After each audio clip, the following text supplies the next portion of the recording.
Hello, this is Mr. Tech Talk.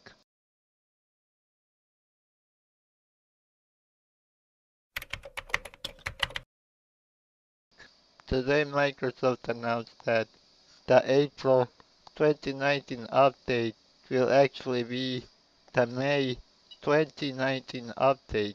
They are going to try to make the operating system more reliable and put you more in control of doing any kind of update. Even the security updates, then you will be more in charge of when the computer does restarts. This tells me that Microsoft is really trying to make a smooth update that does not want anything wrong with this feature update. It would be very scandalous if it has a big bug like it did in October. This just puts one question in my mind.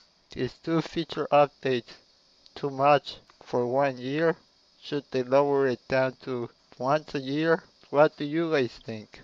Please tell me in the comments. This was Mr. Tech Talk. Until next time.